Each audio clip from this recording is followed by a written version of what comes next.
Lions club సభ్యుల మధ్య స్నేహభావం ఆత్మీయ బంధాలు పెంపొందించేందుకు లయన్స్ క్లబ్ ఇంటర్నేషనల్ ప్రతి ఏటా జోన్ సోషల్ కార్యక్రమాలు నిర్వహిస్తుందని జోన్ చైర్మన్ గంటి భాస్కర్ రావు పేర్కొన్నారు. అక్కడ రామారావుపేటలో గల లయన్స్ కమ్యూనిటీ హాల్లో లయన్స్ క్లబ్ జోన్ సోషల్ కార్యక్రమం జరిగింది. తొలుత జోన్ చైర్మన్ దంపతులు గంటి భాస్కర్ రావు విజయలక్ష్మి దంపతులు పూజా కార్యక్రమం నిర్వహించారు.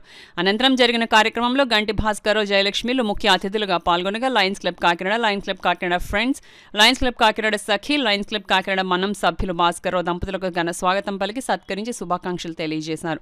అనంతరం క్లబ్ సభ్యులకు వివిధ గేమ్స్ నిర్వహించారు. ఈ కార్యక్రమంలో సీమకుర్తి పాపారావు, కొమ్మిశెట్టి కుమార్, నూకాజీ, ఎంవీఆర్ మోహన్ కుమార్, దొడి సుబ్రహ్మణ్యం పెద్ద సంఖ్యలో జోన్లో గల లయన్స్ క్లబ్ సభ్యులు పాల్గొన్నారు.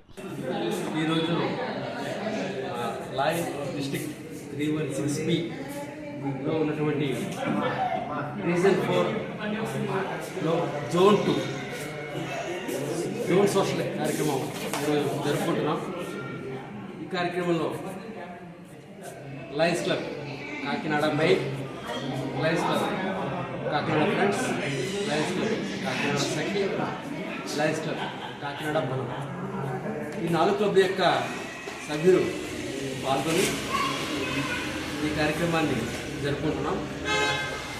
ఈ కార్యక్రమం యొక్క ముఖ్య ఉద్దేశం ఏమిటంటే ఏడాది పొడవునా లయన్స్ క్లబ్ ఆ యొక్క ధ్యేయంలో భాగంగా సర్వీస్ అండ్ ఫెలోషిప్ ఈ 2 యొక్క ధ్యేయాలతోటి లయన్స్ క్లబ్ నడుస్తూ ఉంటుంది. ఈ సర్వీస్ చేయడం అనేది సర్వీస్ ప్రాజెక్ట్స్ ఇది కంటిన్యూస్ ప్రాసెస్, రెగ్యులర్ ప్రాసెస్. అదేవిధంగా ఈ ఫెలోషిప్ అనే దాన్ని కూడా ఆహ్లాదకరంగా జరుపుకోవడం కోసం అని చెప్పి ఈ జోన్ సోషల్ కార్యక్రమాన్ని ప్రతి జోన్లో జరుపుకునే విధంగా మా జోన్లో కూడా ఈ రోజు ఏర్పాటు చేసుకోవడం జరిగింది.